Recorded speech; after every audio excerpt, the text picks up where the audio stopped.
Intan, ibu udah capek liat kamu begini terus. Umur kamu udah lewat 28. Kamu pikir cowok mau nungguin kamu terus apa? Emang kenapa sih Bu kalau belum nikah? Aku juga masih bisa kerja, masih bisa bagian diri sendiri. Kenapa sih harus buru-buru? Kamu tuh cewek, Tan. Cewek kalau udah lewat umur segitu, susah cari pasangan. Nanti keburu tua baru nyesel. Ibu, lagian aku juga gak mau dijodohin sama orang gak kenal. Siapa tuh lagian tuh? Yudi. Siapa, aku gak tahu. Yudi tuh anak temennya ibu, nak. Kerjanya bagus, sopan, udah lumayan mapan. Beruntung kamu. Beruntung apanya Bu? Aku aja belum pernah ngobrol sama dia. Ini kata bukan main tebak-tebakan. Makanya nanti waktu lamaran, kamu bisa kenal. Gak usah ribet. Nanti juga cinta datang sendiri kok.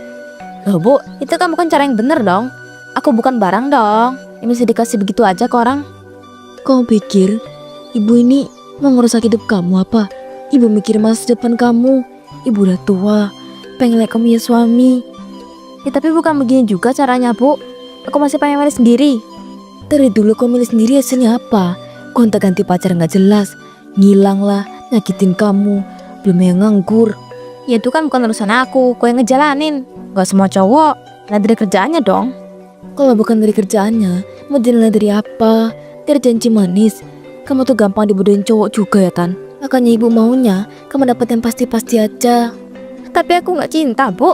Gimana coba? Aku mau hidup sama orang aku yang gak punya perasaan sama dia.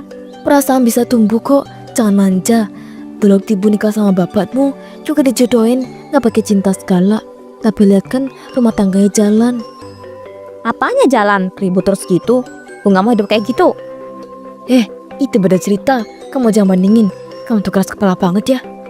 Aku cuma pengen dengerin kata hati aku sendiri.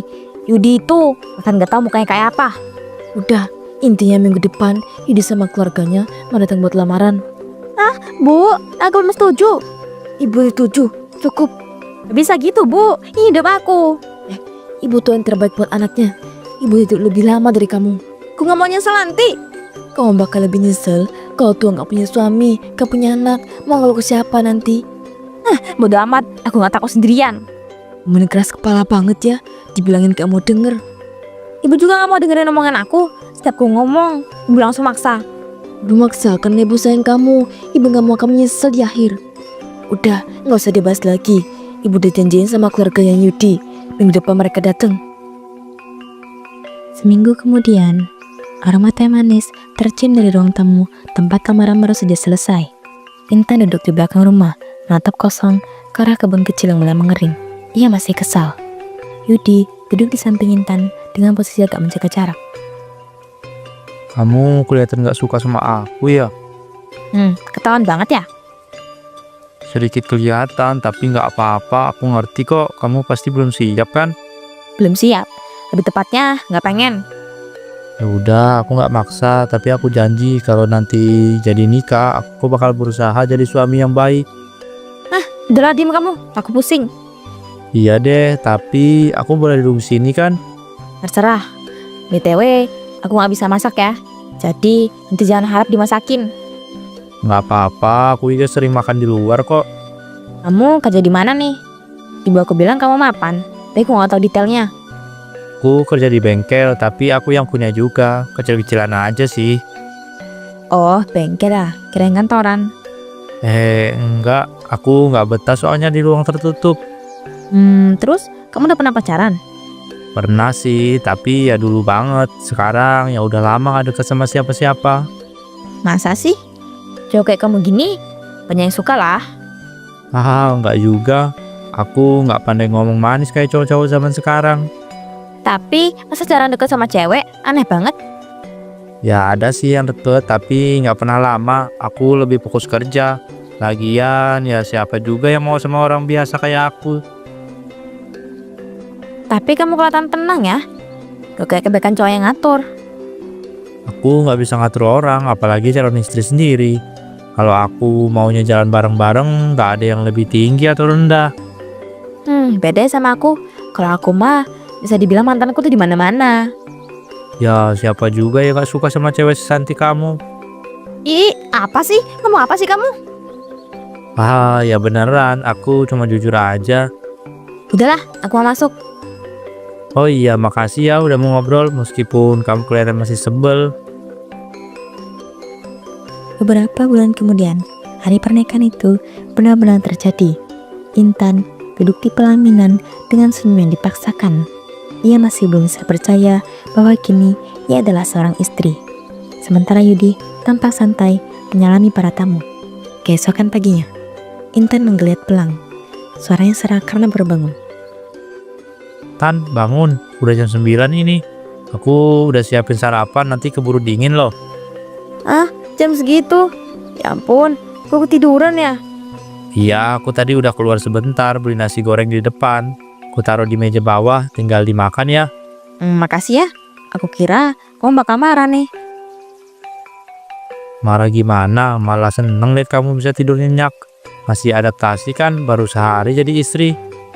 Ya kirain gitu. Harusnya kan aku yang siapin sarapan gitu loh buat kamu. Nggak apa-apa, nanti juga terbiasa kok. Aku nggak nuntut apa-apa. Yang penting kamu nyaman dulu aja di rumah ini. Oh iya, nanti kalau kamu mau nyusul ke tempat kerja aku, bengkelnya di dekat warung Pak Oden ya. Tahu kan yang dekat pertigaan itu? Tahu. Nanti kalau aku nggak ngantuk, mungkin nyusul ke sana lah. Ya udah, aku berangkat dulu ya. Kamu makan dulu, jangan lupa. Ya, Menjelang siang, Intan menyiapkan bekal seadanya. Kotak makan berisi nasi, gula dan sambal goreng. Ia membeli masakannya dari warung Bik Mira. nih aku boleh makan siang. Aku beli sayur tadi di Bim Ira. Sekalian biar kamu gak lupa makan. Wah, makasih ya.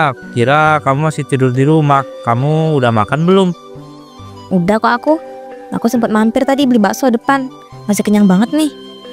Oh gitu ya. Ya udah deh, aku makan dulu ya. Ya, makan sana. Yudi membuka kotak bekalnya dan mulai makan. Tak lama, suara motor terdengar berhenti di depan. Seorang pria turun dengan wajah ramah dan senyum lebar. Junet tertawa sambil menepuk bahu Yudi. Junet lalu melihat ke arah Intan yang duduk di kursi plastik. Iya nih bro, mau ganti oli sekalian mau lihat kamu. Dengar-dengar kamu udah nikah ya? Ya aku pikir mampir aja sekalian ngucapin langsung gitu. Wah, ini pasti istri kamu ya? Selamat ya mbak, akhirnya dapat juga si Yudi ini. Udah lama banget gak dengar kabar dia punya cewek. Taunya langsung nikah aja. Iya, makasih ya. BTW mbak sumuran juga loh sama istri saya. Malah agak mirip dikit gitu mukanya. Nanti deh kalau sempat main aja ya ke rumah saya. Insya Allah ya, kalau sempat main ke sana. Oh iya bro, motornya aku tinggal aja ya. Besok aku ambil lagi. Siap, gampang, nanti aku cekin semua ya sekalian. Ya udah, aku cabut dulu ya bro. Junet pun pergi. Meninggalkan mereka berdua di bengkel yang kembali tenang. Teman kamu tuh seru juga ya. Udah lama kenal. Iya, udah dari zaman sekolah dulu. Kita sering nongkrong bareng di lapangan sore-sore. Terus sampai sekarang masih sering ketemu. Orangnya baik, gak neko-neko lagi. Istrinya di rumah aja ya? Iya, dia di rumah ngurus anak. Katanya nggak mau kerja, maunya fokus ngurus keluarga. Agak beda sama aku. Aku tuh gak bisa diem lama-lama di rumah. Bisa stres kalau gak ngapa-ngapain. Ya nggak apa-apa, setiap orang punya cara masing-masing buat bahagia. Kamu nggak harus kayak orang lain kok. Aku mau pulang ya. Kamu lanjut kerja sana. Nanti sore aku masakin mie aja ya buat kamu. Iya, makasih ya udah datang bawain makanan.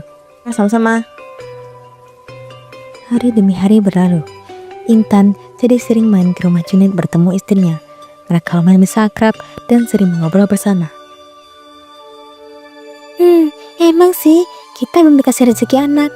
Tapi dia tuh sabar banget, gak pernah marah, lembut dan sudah Kelihatan kok mbak. Dari cara dia ngomong aja dia lembut nih. Waktu aku pertama kali ketemu di bengkel aja, udah kelihatan auranya. Kayak orang yang tulus banget loh. Iya, makanya aku suka takut kalau dia diambil orang. Soalnya dia tuh gampang banget bikin orang senang ngobrol sama dia. Iya mbak, kamu beruntung banget loh. Jangan dibandingin Tan. Tapi rumah tangga tuh punya ujiannya masing-masing kok. Kamu sama suamimu, saya ngerti dulu aja. Nanti juga pelan-pelan bisa kayak kami kok. Ya mbak, makasih dia mau dengerin aku. Aku pamit dulu ya, udah sore juga. Ya, main lagi kesini kapan-kapan. Aku seneng kalau datang ngobrol. Ya mbak. Malam itu, di dapur, Intan sedang mengaduk pikwali. Yudi keluar dari kamar mandi sambil mengeringkan rambutnya. Wah, masak apa malam ini? Harum banget baunya. Cuma tumis kangkung sama telur dadar aja. Nggak usah berekspektasi tinggi ya, nanti kecewa. Tetap aja bagus. Ini udah kemajuan besar loh. Tetap aja bagus. Ini udah kemajuan besar. Ya gimana, gak enak juga kan kalau tiap hari beli makanan di luar. Orang-orang ntar ngomongin, dibilang istri gak bisa ngurus suami. Yud, kamu bakal marah gak kalau kamu mau sesuatu? Ngomong aja. Kenapa emangnya? Aku ngerasa kamu tuh harusnya berubah dikit. Berubah gimana maksudnya? Ya penampilan kamu tuh loh. Aku tahu kamu kerja di bengkel, tapi gak ada salahnya kan ngerapin diri dikit. Oh gitu, ya udah deh. Besok aku potong rambut kalau kamu mau. Nah gitu dong. Terus juga kalau bisa beli minyak wangi ya. Biar enak kalau deket kamu akunya. Wah, kalau itu kayaknya nggak perlu deh, Tan. Aku kan kerja di bengkel. Percuma pakai parfum. Nanti juga hilang kan tuh bau oli. Ya bukan soal hilangnya, tapi biar enak aja. Kamu tuh tiap aku deket baunya oli terus. Kayak Junet tuh, baunya tuh maskulin banget, seger, enak dicium. Tan, aku sama Junet itu beda loh. Hidupnya beda juga. Kerja juga beda. Nggak bisa disamain. Ah, alasan aja kamu. Kalau maunya bisa. Kamu tuh ya, kalau disandingin sama Junet, kayak supir sama majikan tau, jauh banget. Ya udah deh, nanti aku rawat diri lebih baik demi kamu. Nah gitu dong, tidak aku juga betah ngeliatnya. Istri tuh kan juga seneng kalau suami enak dipandang. Dan gak malu kalau diceritain ke orang. Waktu demi waktu terus berlalu. Intan jadi semakin sering membandingkan Yudi dan juga Junet. Hingga malam itu, saat mereka hendak tidur, Yudi tak tahan lagi. Tan, aku mau ngomong serius deh. Ngomong apa? Udah malam, lu capek besok aja. Nggak bisa besok, aku udah tahu ini lama. Kamu sadar nggak? Kamu tuh akhir-akhir ini sering banget bandingin aku sama Junet. Lah, emang kenapa? Aku cuma ngomong jujur, emang dia lebih rapi, lebih wangi, salah. Bukan soal salah atau enggak, tapi aku suamimu, Tan. Nggak enak rasanya tiap hari dengar kamu muji-muji laki-laki lain di depan aku. Baik banget sih, Yud. Aku tuh cuma ngomong fakta. Aku pengen kamu tuh kayak dia. Biar aku juga gak malu kalau punya suami yang, ya dikit aja tampilan lebih oke lah. Tapi aku ini bukan Junet, Tan. Aku kerja di bengkel. Tanganku kotor oli tiap hari. Aku nggak punya waktu buat rawat diri. Aku kerja juga kan buat kamu, buat rumah ini. Iya, tapi apa susahnya sih yang jadi lebih baik dikit? Aku juga capek loh dibilang suaminya kumel. Teman-temanku aja pada bilang, masa suaminya entan kayak paman di jalanan? Aku malu. Jadi kamu malu punya suami kayak aku. Ya gimana ya Yud? Aku cuma ngomong jujur. Kamu tuh gak kayak suami-suami lain. Kayak Juna tuh. Contohnya, istrinya diperlakuin kayak ratu. Tiap hari diperhatiin. Lah kamu, pulang capek, ngomong seadanya, kemudian langsung tidur. Karena aku kerja seharian, Tan. Aku nggak main. Aku juga nggak selingkuh. Aku cuma pengen hidup normal sama kamu. Tapi ternyata itu nggak cukup ya buat kamu. Aku gak minta uang banyak, gak minta perhiasan juga. Aku cuma pengen kamu bisa kayak dia. Kamu cuma lihat kekuranganku, bandingin aku terus. Aku tuh manusia juga, bisa capek, bisa sakit hati loh. Yaudah deh, kalau kamu ngerasa aku gak bersyukur, aku pergi aja. Aku balik ke rumah ibu. Biar kamu gak repot mikirin aku lagi. Gak usah kemana-mana. Enggak, aku sekarang juga mau pergi. Mau kedengar ocehan kamu gak ngerti perasaan aku. Intan menenteng tas dan berjalan keluar. Yudi akhirnya diam-diam mengikutinya dari belakang. Malam itu sangat gelap, jalanan sepi dan hanya diterangi lampu redup. Intan berjalan cepat sambil menghapus air mata. Tapi langkahnya tiba-tiba berhenti saat dua pria bermasker hitam muncul dari gang kecil dan mengganggunya. Intan menjerit keras, langkahnya mundur panik. Kedua pria itu tiba-tiba mendekat. Namun, Yudi pun muncul dari kegelapan. Dengan cepat, Yudi menghantam mereka dengan pukulan keras. Kedua pria itu langsung kabur terbirit-birit. Yudi mengusap punggung Intan. Akhirnya, hidup mereka kini kembali seperti semula.